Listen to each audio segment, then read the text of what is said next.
Get started. Thank you for everybody who's joining us in person tonight. Thank you for everybody on Zoom. Thank you to the people who submitted questions both just now in the basket and in advance via email. And a huge thank you to Rabbi Billinson for not only taking the time to do this town hall tonight, but for dedicating this whole weekend to specific times when you could be with specific members of our community, religious school students, teens, as well as the special services on Friday and yesterday morning. So thank you very much for carving out this special weekend for us, Rabbi. Thank you. It's been a pleasure. It's just a wonderful weekend, action-packed weekend. But we were just talking. For those of you who were not here this morning, well, yesterday the whole weekend has been great. We had a great turnout Friday night. I had wonderful service. Shir Rahim lets me hang with them and sit on the floor with them. We had a great time. Yesterday we had a wonderful service where we welcomed a very talented, wonderful young woman to the adult Jewish community as a bat mitzvah. And today we had an incredible Purim carnival. The turnout was just incredible. The energy was fabulous. And then we followed by a teen event where they made hamantashen. So what could be wrong with that? And then I got to meet with the religious school parents and some of our young people. And then pizza. So, and I will try and be brief tonight because I know I'm competing with the Oscars. That's right. And now we know how deeply everybody here cares about being here tonight. But we are going to have about an hour for this conversation, want to cover a variety of topics. But just to start with, you've been with us since the summer as our interim rabbi. How has your experience here so far shaped your thinking about the permanent rabbi role? I have really enjoyed my time here, getting to know everybody. Getting to know our young people, getting to know our toddlers in the preschool. It has been a challenging time, there's no question about it, especially I had told my wife that things would calm down after the high holidays. Famous last words, and nobody counted on October 7th, and so we've been occupied with a lot of that. So it's been very busy, working very, very hard. A lot of hours, but very rewarding. And I've really enjoyed it and just getting to know everybody and working with them and, hopefully, I've helped some people. I think I have. I've gotten to work with some families who have undergone loss and things like that, and that people ask me about that, and I say, well, it's certainly not the most enjoyable aspect of my day, but it is probably the most rewarding. So just, I have thoroughly enjoyed it. Everybody has been just tremendous to me, very welcoming and very encouraging. So it made me absolutely certain that I would like to if offered, take on the permanent rabbi position. Great. You do know us pretty well by now as a congregation, excluding the budget, which we all know is a challenge. What would you see as our biggest challenge, and how would you think about addressing it and working with us to overcome it? Sure. I mean, that's a great question. I think that I think the biggest challenge we face is seeing a lot of data from other congregations in Northern Virginia, and all of the other Northern Virginia congregations are growing, and we're not. We're growing a little bit, but not at the same rate. And so I see great opportunities there, and I think that we have a wonderful core of people here, but you always want to be growing and bringing new members in and bringing younger members in as well, so that it's a vibrant community. And so I think there are a lot of opportunities there to focus on and making ourselves so that we appeal to some of the new members and continue to bring them in. I've got some thoughts on various ways about how to do that.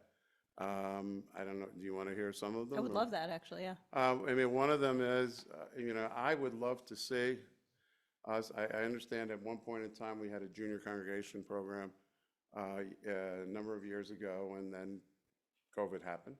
I would like to reinstitute it. What I would like to do, and I've seen the model work tremendously, with tremendous success, on a Saturday morning, and combine that with a program at Tot Shabbat or babysitting, whatever it is. And I understand that, I think we used to do that on Friday nights. My view is, and from what I have seen, the Friday night is a little late for the younger people, but more importantly, we have families that span both age groups. And we've got people that have children in the preschool.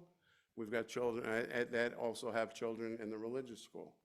And so rather than say, well, bring one set of kids one night and another the next night, if you do it on a Saturday morning, and it takes a lot of planning, but it can be done, to offer a junior congregation to our religious school students, and then the Tot Shabbat or babysitting to younger students.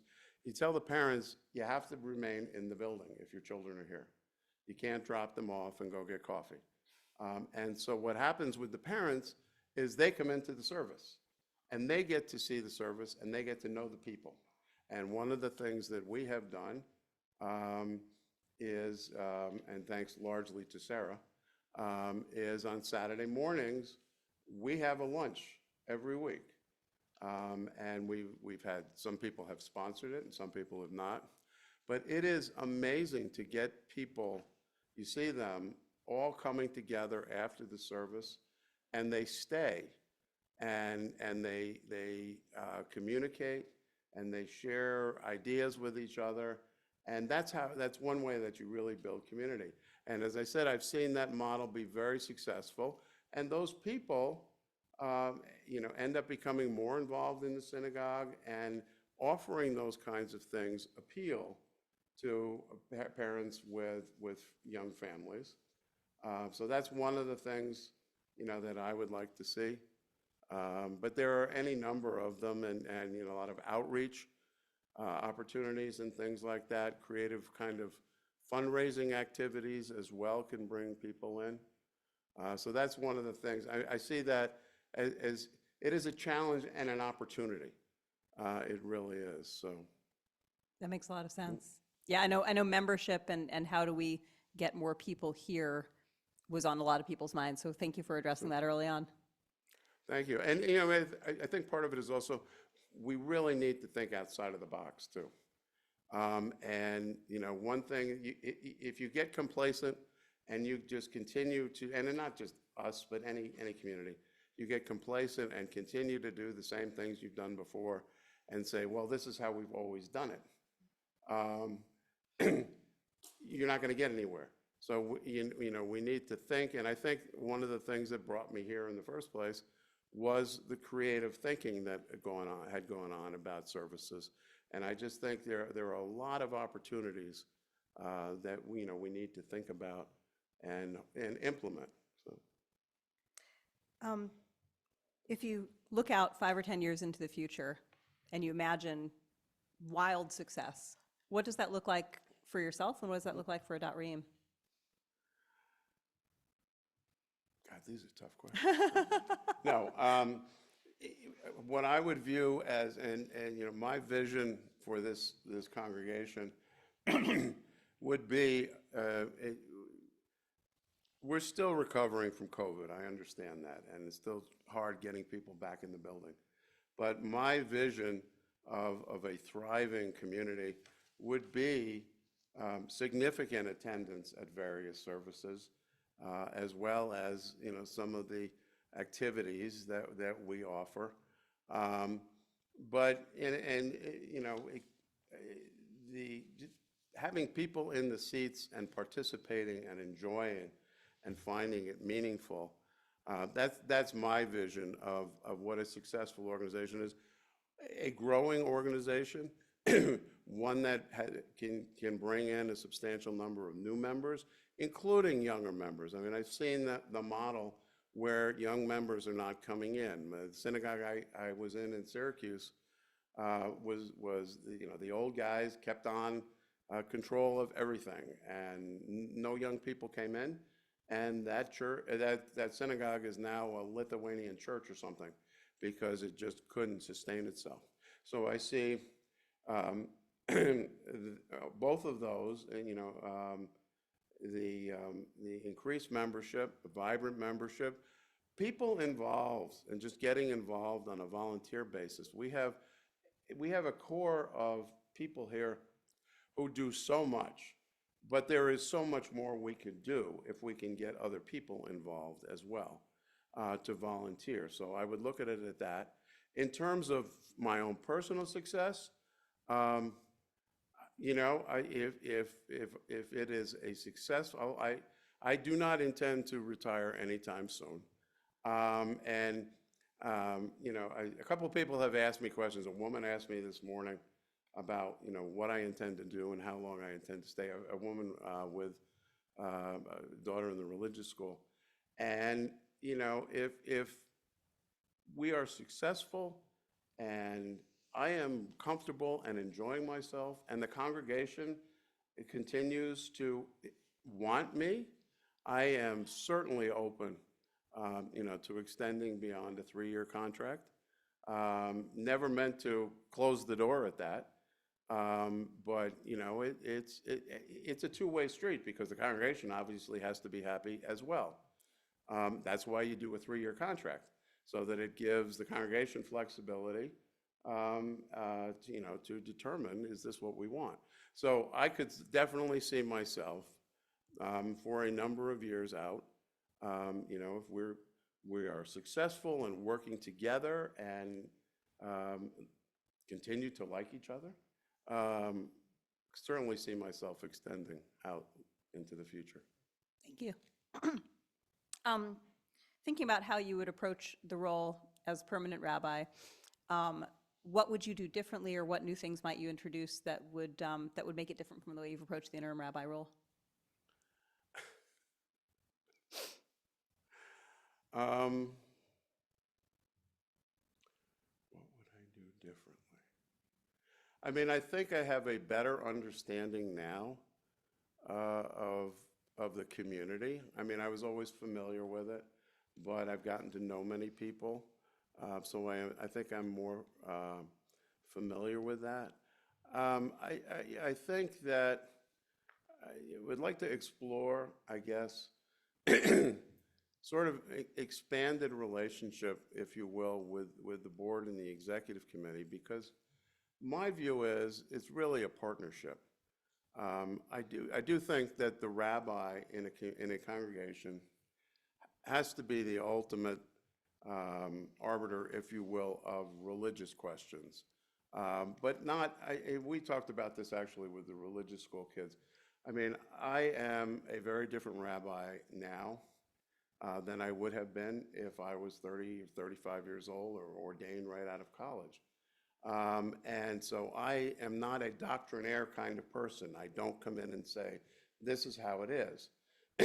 But I do think that the role of the rabbi in any congregation is entitled to a certain amount of, I guess, deference, based upon the whole idea that what the rabbi does and has done is learn and study about these things. But I do think very seriously it is a collaborative kind of team effort between the rabbi and the executive administrator and the board, because all of those people have fiduciary obligations to the congregation. And so I think it should be that kind of collaborative relationship, and which is not to suggest that it hasn't been, but I would like to work on that as we go forward, if I am lucky enough to be selected. That makes sense. And you talked about the relationship with the board, the executive committee, with the executive director. How do you think about your work with the ritual committee in setting religious policy, and how do you see your role in that process? I think that, well, first of all, I love, and I mean this in a non-threatening way, Carolyn so much. I hope she would feel the same way. I love the working relationship that we have. It's been such a pleasure. And I think that has been the ultimate example of a collaborative relationship. I'm going to tell a story, I guess, if it's okay with you. Because I was the ritual chair at Olin Tech for 21 years, so I know a little bit about that. When I first came in, we sat down and had a meeting, and I said, we need to have a special kind of relationship here. And if I come up with a stupid idea, you need to be able to tell me that's a stupid idea. And so far she's been gentle about it. But I think we work really, really well together. And I value the relationship and the friendship. I think the same thing can be said of my relationship with the ritual committee in terms of how we have worked. The meetings that we've had have been very productive, which is also not always the case with the ritual committee. A lot of times the ritual committee is an opportunity for people just to gripe about things they don't like. But I think we've worked very well together, and again in a collaborative way to arrive at offering meaningful services and things of that nature. That makes sense. There are a ton of questions people have submitted around how you work with kids, a lot specifically around Bar Mitzvah, but really kids of all ages. Talk about some of the programs that you've led for different age groups, young children, Bar Mitzvah, post-Bar Mitzvah teens, as well as, for that matter, adults. I love working with the young people, all of them. I am here every day when the preschool gets here, almost every day, to greet them. I collect high fives from them. They call me the high five guy. And I said, I'm going to put that on a t-shirt. And I just love it. And I interact with them. I see them during the day and come in here Fridays for Kabbalat Shabbat. Have so much fun with them. They're just a wonderful group of children. We had one rainy day they were in here, and one young boy came up to me. Excuse me. Allergies, only allergies. And he said to me, Mr. Rabbit, can you come play with us? And I said, sure I can. So I went and played with them and just had the most fun. I think they're just wonderful, and I see them when they go out too. Love working with the religious school kids too. I substitute taught 4th grade when the teacher got ill, and I walked out and I said, well, I have taught 8th grade religious school, and I have taught high school religious school, and I have taught law school. Now, this is my first time teaching 4th grade, and I had a wonderful experience. I really did. And I try and get around to all the classes. We have on Sunday mornings, for those of you who aren't here, we have a morning minyan. We instituted a morning minyan this year, so that the 5th, 6th, and 7th graders, we started with them, and then we expanded it so they can get familiar with the prayers. And I love being in here with them. And then I have gone and interact with all the different classes. I got to study Torah with the 7th grade. We actually took the text where Abraham bargains with God about not destroying Sodom and Gomorrah, and introduced them to secondary texts. We actually had volumes of the Talmud, and we were looking at it. Had a wonderful discussion. I loved it. And so I really enjoy that. I love working with our B'nai Mitzvah kids and their families. And, the one thing I try and do is make them feel at ease. I tell them what I told every bar and bat mitzvah kid that I worked with as ritual chair. The most important thing about the day is to have fun, to enjoy it. And I love, we meet pretty regularly, like pretty much once a month, to talk about how they're doing with their Devar Torah, help them try to understand the Torah portion, what they might talk about and things like that. We also talk about how they're doing with the other preparation with Carolyn and with Gary. And it has just been such a joy to work with them. I hope they feel the same way. But I mean, I really enjoy it. And also the post-B'nai Mitzvah, young adults, I can't call them kids anymore. You got a wonderful group of teens here. It's just fabulous. And I really enjoy that. We had a teen event today where we made Hamantashen, and they were fabulous. And I only had one. So, that is, I mean, I just love that. And we're planning some additional activities. And we talked a little bit about this in the meeting with the religious school. We had planned to do some additional teen activities this year, and October 7th, honestly, threw a monkey wrench into those works and the things that we had planned. But we're planning a couple more activities for this year, and we're going to start working on developing a real solid program for next year as well. And I really enjoy that. In terms of also, I guess I could talk about this too. One of the things that we do that I just love is we have had 2 of our B'nai Mitzvah kids come back after their bar and bat mitzvah to lead services for us and to read Haftarah.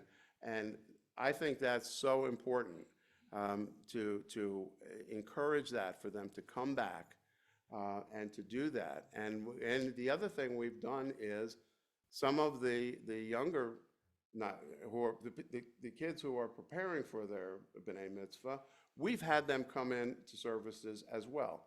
And there are some prayers they can't lead until they become bar bat mitzvah, but you can't lead a prayer on behalf of the congregation until you're an adult.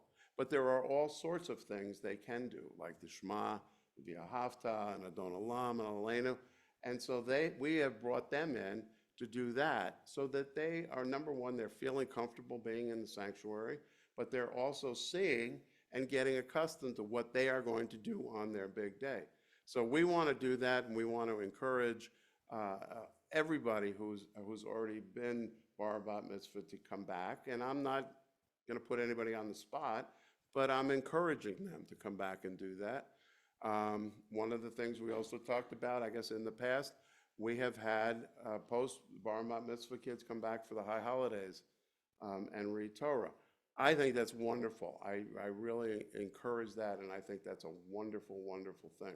So, we're working on all of those, and all of that I find so energizing and just so joyful. And in terms of adults, I mean, I love working with adults as well, and we have a tremendous adult ed program here that we've had. We've already done 2 sessions, I think, and rabbis like to teach. It's always been a thing I've really enjoyed. So we've had that, but it's not only the rabbi. And there are other programs that we're planning to get people in and engage adults in a whole variety of things. And it doesn't have to be all religious subjects. So that's sort of, I guess, the full spectrum, if you will. But I find that all very exciting and energizing and enervating. I love it. So. Thank you. I realize that was a lot of ground to cover, but No, I'm definitely getting the energy for all It's of a those very long levels. answer. I know I promised to be short, but. We're good. I did want to spend a little more time because you talked about how you worked with bar and bat mitzvah students both in the years leading up and how you interact with them and Gary and Carolyn. How do you think about your work with the bar and bat mitzvah families in general, and then if there's special circumstances, interfaith family, somebody has a disability, like how do you work with all the different parties? What I tell the parents is the same thing I tell the kids. The most important thing for them as well is to enjoy and to have fun. A bar or bat mitzvah is stressful enough as it is without adding an extra layer to it. And so we have very frank discussions, and we have a number of instances. Typically, the first meeting is the families are always involved. We have had some meetings where a number of family members have attended. We have some where I have just met with the student as well.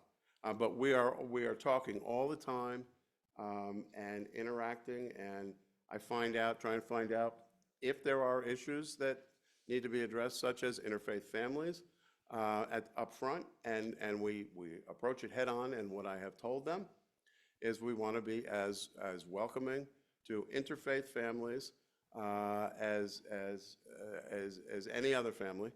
And we talk about ways, and there are ways to involve interfaith members in the service itself. And, so we do that in terms of things like giving English readings to people and other ways that they can participate. In terms of special needs, the same thing. I mean, one of the things, I had a conversation with one of our students who was finding it very difficult with, the studying the Haftarah and the service and all that. And I said, we're not going to just throw you out there and say, have at it. Okay, so we'll see what you do. Just work at it. But you don't have to do any more than you're comfortable with. Our mission in life is not to put you out there and make you feel uncomfortable, because that is absolutely the worst thing you can do to people. And it is amazing to me what I have seen, and Carolyn and Gary do an incredible job with them. They really do. They are able to find a spot where they're comfortable doing what they will do what they're comfortable with, and more often than not, it is more than they thought they could do at the initial meeting. And it is gratifying to me also just to see, because we do continue to meet, how the relationship evolves over time. And you can see the student getting more confident as we go on. You would not believe it, in many instances, it was the same student that I saw at the very beginning of the process. So it is a question of welcoming and being flexible, and making the experience as enjoyable as possible for everybody. And that includes all the family members. Yeah. So That makes sense. Thinking about a different aspect of your role as a rabbi, what kind of role do you see yourself having in pastoral care as part of our community? that's an excellent question. And I mean, I do pastoral care all the time. I am here all the time. And we actually originally set up office hours, because we had this discussion that we should publicize office hours. No one has called me to make an appointment for office hours, because people need to talk to somebody when they have an issue and when they need to. Yeah. And so that's one of the reasons I am here. I enjoy being here. I enjoy interacting with the professional staff and interacting with the kids. But I have people here who come, either they have an issue and want to talk about it, or they're just here and they see me and they say, well, have you got a minute? And so it's been a broad spectrum of issues. One of the things that I've spent a lot of time on with congregants, not surprisingly, is October 7th and the anti-Semitism that has resulted after that. And we have a preschool mom who is Israeli and had three young cousins who got called up to the IDF to go into Gaza. And her initial inclination was she wanted to come here. So I sat with her here, and I said, I don't want to intrude, but I'm here. And we talked a little bit. And, that was, I think it was helpful for her. It was very gratifying. But it's been a whole variety of issues that I talk to people who have lost loved ones. And I have, been very actively involved. I was telling someone last night that apparently, I guess there hadn't been a death here since 2016, but in the last 3 months, I've officiated at 3 funerals. And I've had people who have had relatives going through end-of-life issues, and I've been able to help them, which is, very hopefully helpful to them.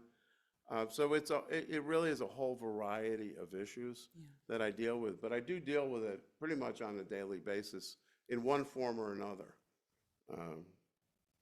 When do you, or how do you make the determination? When do you counsel a congregant yourself, and when do you refer them to somebody outside like a JSA? And that issue has not come up yet, although I have told people about what the other alternatives are out there. But I am very aware of that. I think the most important thing to be aware of is what your limitations are. And, I'm very lucky that I am tied into a number of physicians and therapists and social workers and things like that. And if I was presented with a situation where I did not feel that I was adequately prepared to deal with the situation, I would definitely recommend them to get in touch with them. I also have very good relationships with other clergy who have extensive relationships as well. So, if I'm faced with that kind of situation, I would not hesitate to pass them along to someone else who is better qualified to help them. That makes sense. Thank you. Do you see a role for yourself in providing moral guidance? And if so, how does that show up?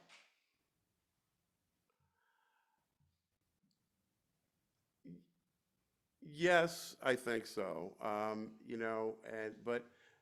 And I think how it appears is, again, you can't tell someone what to do, morally, ethically, whatever. But you can have discussions with them. And one of the things, as a lawyer for 45 years, the clients want to know, what can I do legally?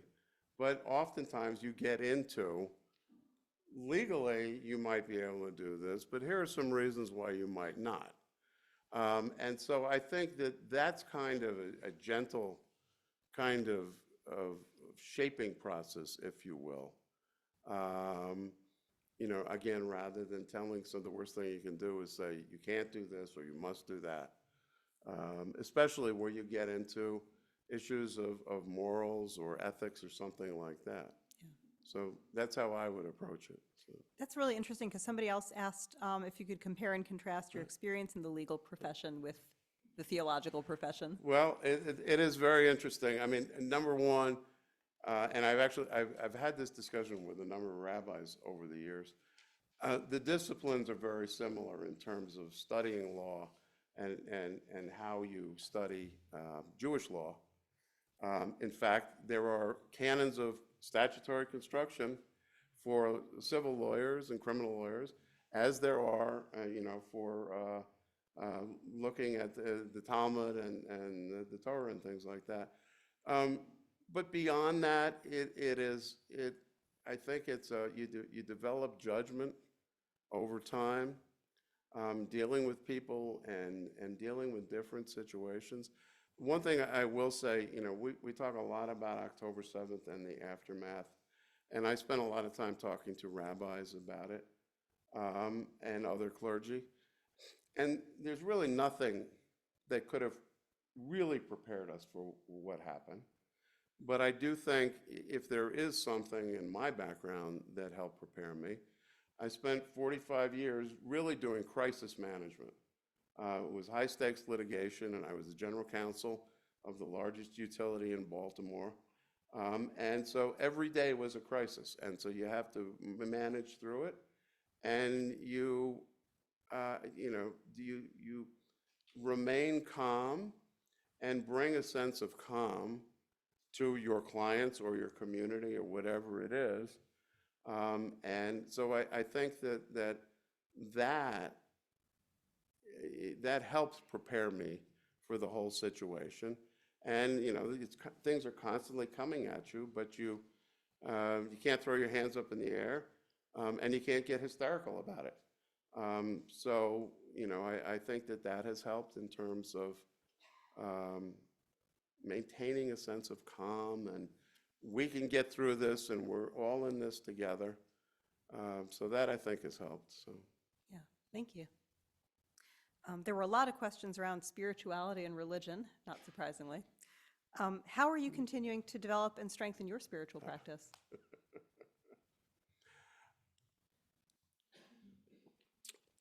I think the best answer I can give to that is I get to spend a whole lot more time now, since I'm not juggling a legal career as well, studying. And a lot of it is catch as catch can. It's not sitting down for 8 hours a day and studying. But I look at text all the time, and I look at prayers, and I have the opportunity now to see things that I didn't see before.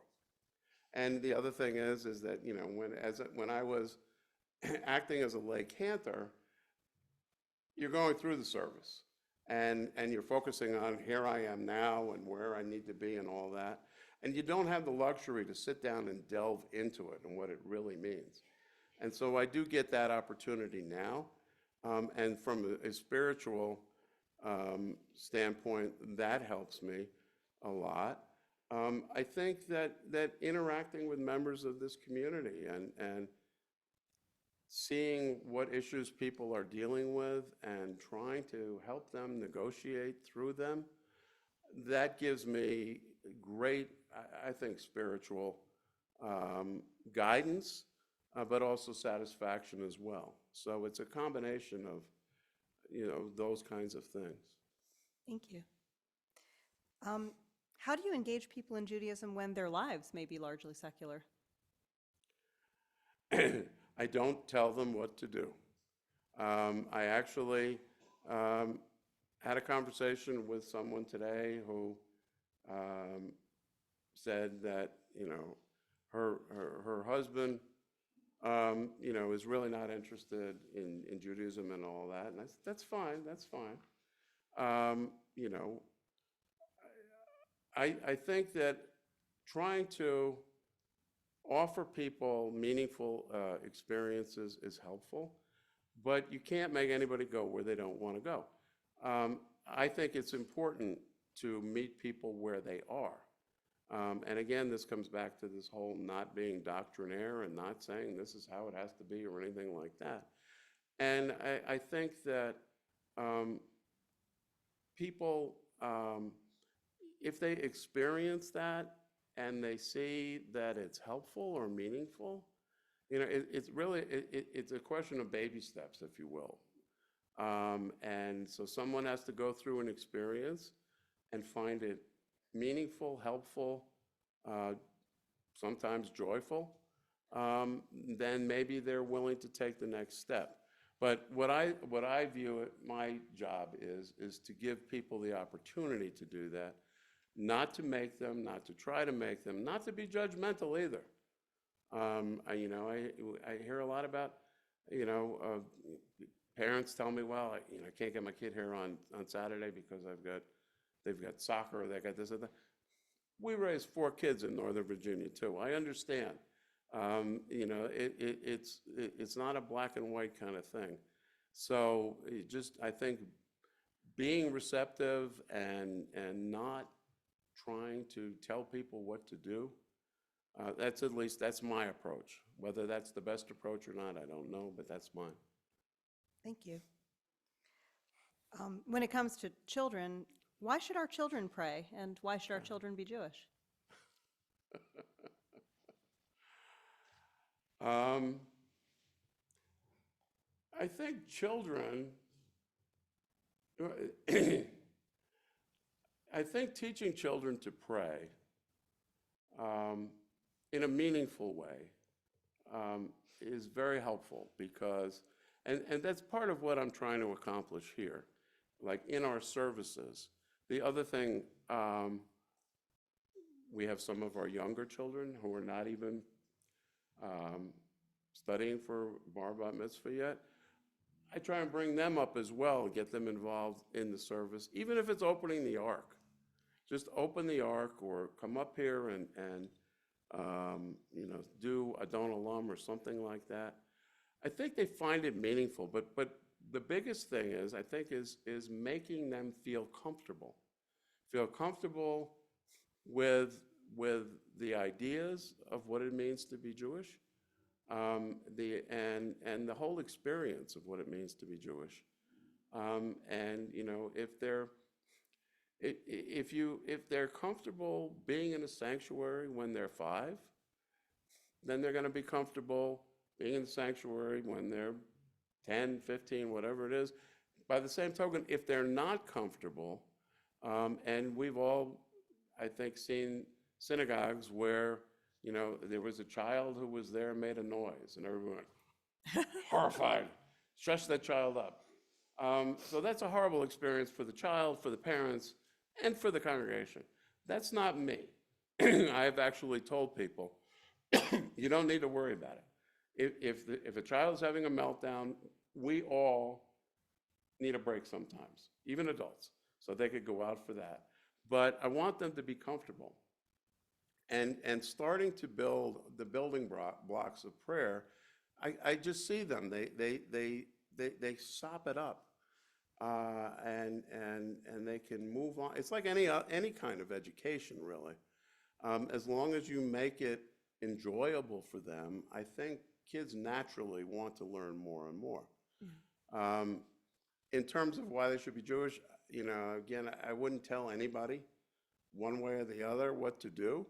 I think it is good for the Jewish people, for our children to be Jewish, and so that we continue to thrive as a people.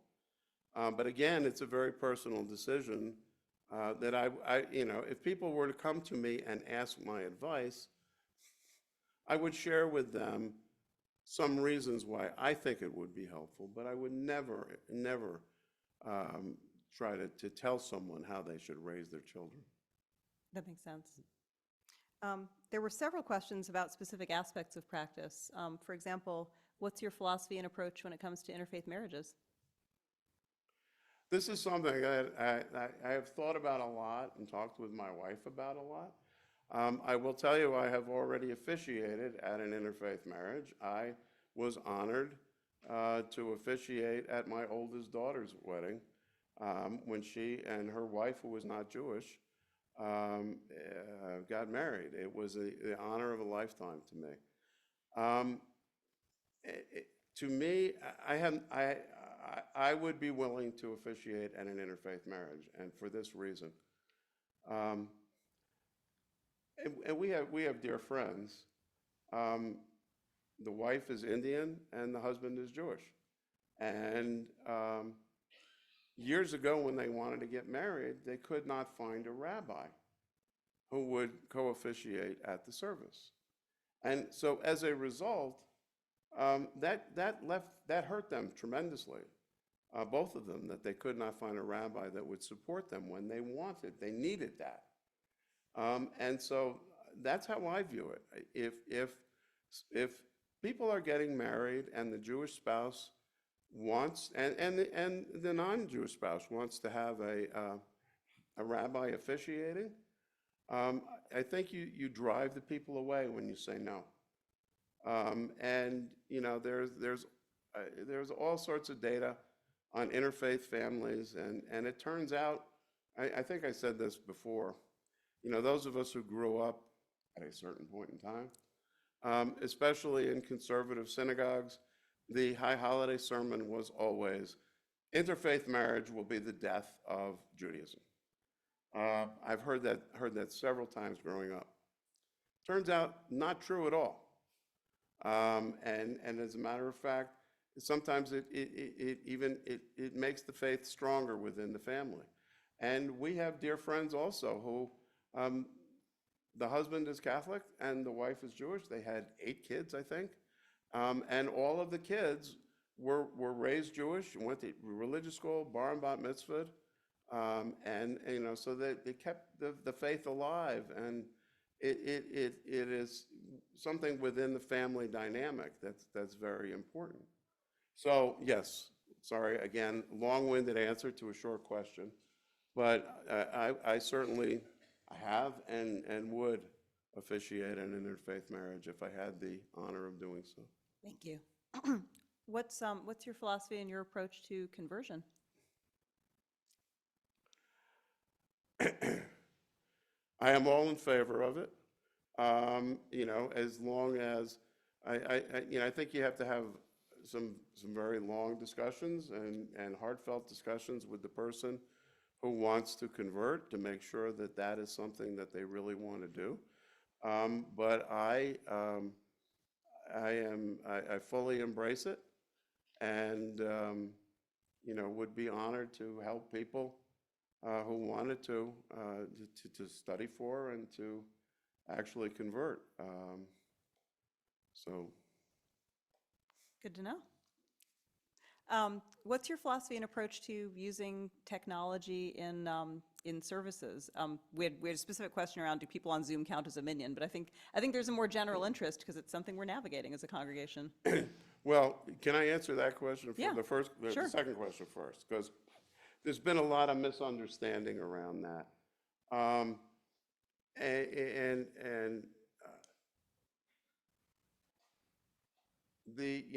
For thousands of years, we've needed to have 10 Jewish adults in a room in order to say certain prayers, including the Kaddish. The first departure actually was a number of years ago. There was a service member, Jewish service member, who wanted to say Kaddish. I think was on a naval ship, and there wasn't a minion, but wanted to know if there was a minion that would call on the phone, could that person say the Kaddish, even though he was not in the room?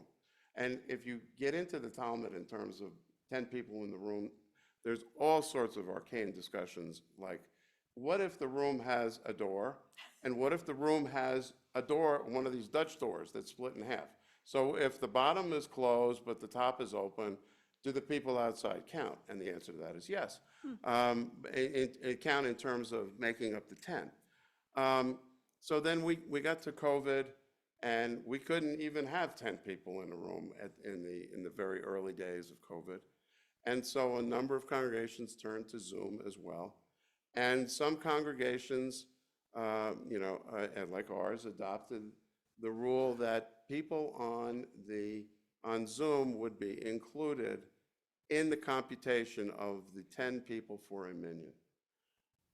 That is based, actually, I don't know what the discussions were here, but there is a discussion in the Talmud about a rule of necessity, that virtually any rule or prohibition can be relaxed based on necessity, especially to protect human lives. So I know a number of congregations expanded the idea that people on Zoom are included in the 10 based upon that. So my view is that we are now past the pandemic stage, at least. I think we're going to have to deal with COVID forever, but not like the way it was, the life-threatening situation we had before. And so, to my mind, the rule of necessity no longer applies. And what I would like to see is more and more people in the sanctuary who can get here, because being a community, part of it is being together. And I am not suggesting in any way, shape, or form that the people who are on Zoom are not part of the community, It's a different feel when we're all together or we have a bunch of people together in the same room. So that's why my view is I would like to get away from the idea, or I would like to get back to the idea that we need 10 people in the room. That does not mean, as I said, in any shape or form, that the people on Zoom are not part of the community, don't count as part of the community. And I think some people got that idea, and I never said it, or certainly never intended it. I am a big proponent of technology. I was part of the process at Olam Tikva in the early days of the pandemic, where we went with live stream services. And the question came up, well, what do we do when the pandemic is over? Do we stop doing that? And my view is, no, we never stop doing that, because there are people who cannot come to be in the building, and we want them to be included and to be part of the service as well. So my whole view on that was sort of a technical numbers calculation, if you will, but never intended to exclude anybody who was not here. And as I said, again, I'm a big proponent of it. I am in favor of the live stream technology as opposed to Zoom. Zoom has a number of security issues.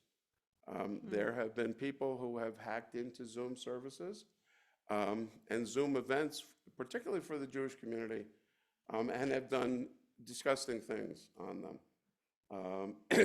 And so you don't run the same risk with live stream. As a matter of fact, the government does not allow its employees to participate in meetings on Zoom just because of security. So there are a lot of things that you can do, and I encourage that, and certainly think we should continue to do that, so that we can offer our services to everyone who wants to participate in them. Thank you. We've gone pretty deep on religious and ritual questions. I'd like to ask some more general questions about your leadership as a rabbi. How do you think about creating a balance in your job between your role as the rabbi of this congregation and the role that you play in the wider community? I mean, it's interesting. I do think that I'm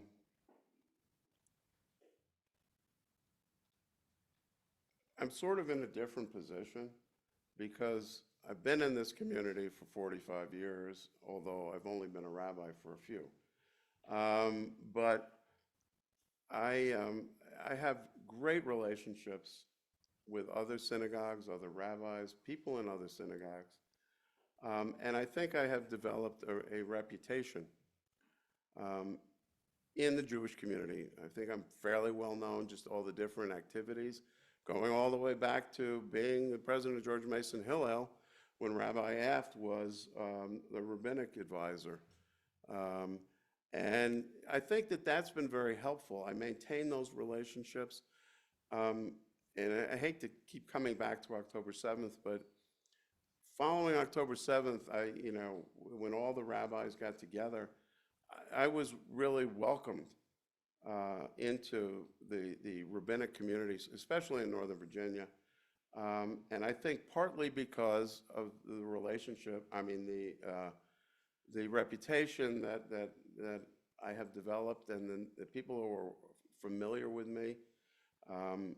When we did the JCC presentation, one of the rabbis there I was talking to went to introduce me to someone and who said, "Oh, I've known him for a long time."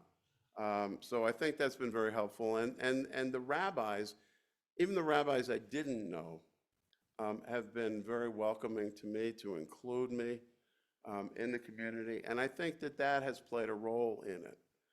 So I think it's important. And it's not just the rabbis, it's the JCC, it's Gesher as well. I have been meaning to get over, and I know the headmaster, head of school is now the term we use, I guess, at Gesher, and we've been involved in a number of events. I'd like to get more involved in that community. We have kids who went through Gesher, And I think it's a wonderful environment. And it's really the Jewish community generally.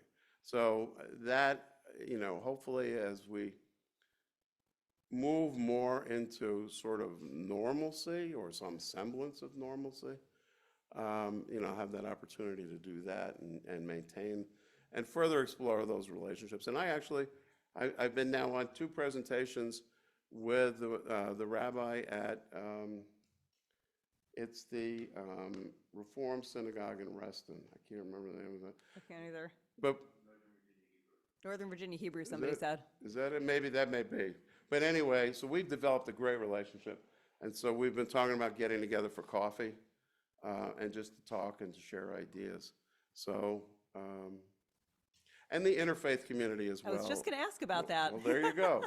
I participated in the interfaith service, Thanksgiving service. I was going to, there was a meeting of the interfaith community this week, which was on my calendar, and I can't remember what happened that I couldn't go. But I've developed relationships with those people as well, and at St. Matthew's, Father Will, who also came to the priesthood late in life. He was in the lobbying field, and then came to the priesthood. So when I met him, I said, we're going to be fast friends. So, I'm looking at those kinds of relationships and fostering them as well, because I think they're really important.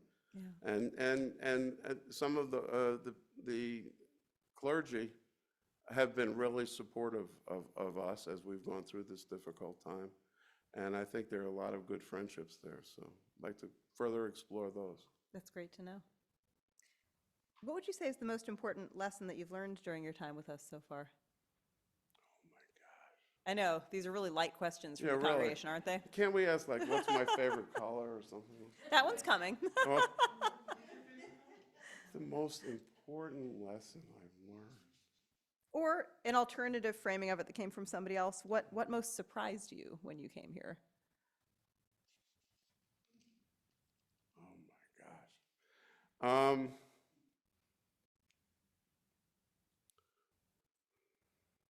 We can come back to that and ask the fun question first if you would All right, like. let's ask the fun Okay. question. I'll come back to that. What do you do for fun when you're not being a rabbi? What do you do in your free time, if you have free time? I occasionally get to spend some time with my wife.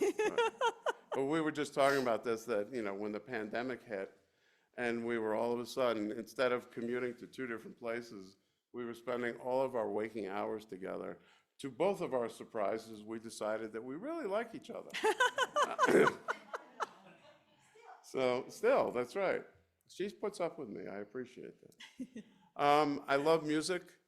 We were actually talking before, in my library at home, I have 4 guitars, although I have not picked any one of them up since before I actually took this position. So I'd like to get back into that. But I love listening to music and just all different kinds of music.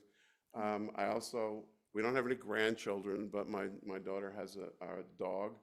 So I love it when the grand dog comes over to play. It's the little things at this point. So Yeah. Those little things bring such joy. absolutely. Yeah. Absolutely. Do you mind if I come back to either what Look at the surprised you? time. I know. I actually do keep looking over there to my timekeeper. We've still got, okay, cool. Oh, okay. Well, let me see if I can answer this, okay? Yeah.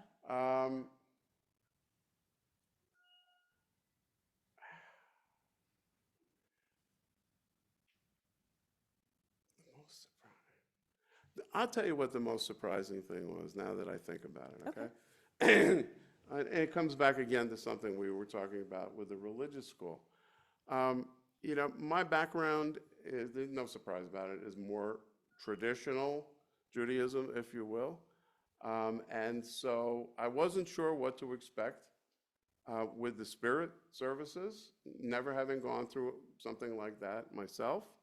And especially the spirit services around the high holidays. And I found them to be incredibly moving.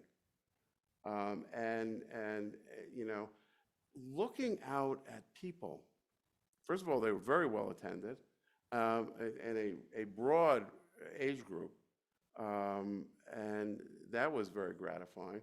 But you look out and you see people, and they're singing, and they're swaying with their eyes closed, and you could tell it is meaningful. This is speaking to them. This is what I want to do. And there are any number of ways to come to that. And so I found it both surprising, but incredibly moving to me, to see that kind of experience. You know, as opposed to when people sit there and just stare with blank stares, you're not reaching anybody. But when they're swaying and feeling it, then I think you are touching people. So that's probably the most surprising thing I have found. As a member of the folk group, I'm delighted to hear that. Very rewarding, so. What else, because I know we're up on time now, but as we close out, what else should we know about you as we make this decision about the role of the permanent rabbi? I guess I would say this, okay? I found out about this position, the interim position, when my wife, I suppose I could say this, was playing mahjong with a group of people, including a couple of members of Adat Re'im. And my response was, maybe I can help.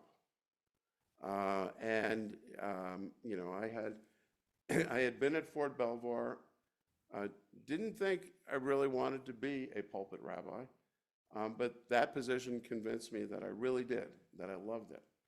And it was a part-time position, so when she said that this situation was here, that this opportunity was here, I thought, maybe I can help.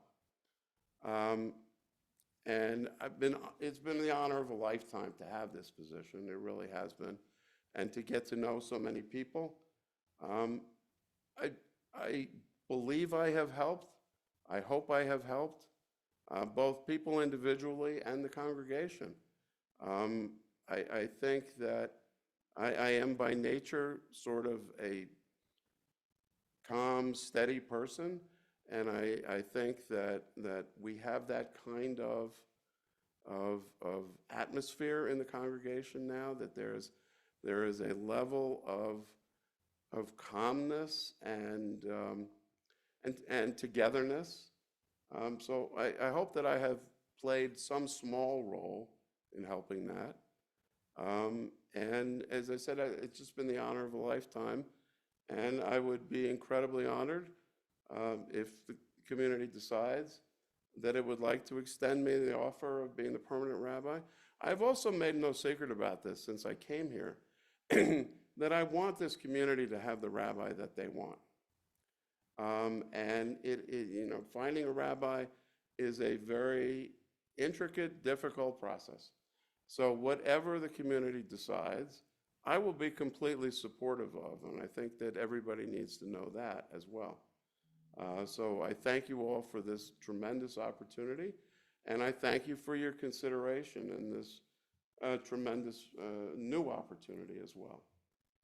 Thank you so much, Rabbi Billinson, for having this conversation with us tonight. Thank you very much. I've enjoyed it. So before we let folks go, just wanted to remind people who haven't already seen it, there is an evaluation form out on the table outside. You're actually going to be receiving in your email tonight a link to click through and do it electronically, which we strongly encourage because that makes it a lot faster and more accurate for the Rabbi Search Committee to get your feedback. But if for some reason technology is not your friend, we do have some paper copies out there in the lobby. We have a box to drop them off in. When I leave at 7:30, I'll be taking that box with me so I can submit your responses online, but please do. And for the folks on Zoom, do keep an eye out for that email that should be coming through about 7:30 tonight. The other thing Glenn is looking at me to make sure I remind you of is the email that you got a few days ago. We are moving quickly into the decision phase of the process now that the visit weekends have taken place, and you will have seen an email regarding a special board meeting this Sunday evening, March 17th, a special membership meeting the evening following, Monday evening, March 18th, which will be the opportunity for us to, as a rabbi selection committee, to present our recommendation to the board, and then for the board the next evening to present that recommendation to the membership for a membership vote. Did I miss anything, Glenn? Okay. Thank you all for spending the time this weekend, this evening, and we've got a question from the audience. My favorite color is blue. And I love that you knew that. Thank you all so much. Thank you all, appreciate it. Thank you. Thank you, Rabbi.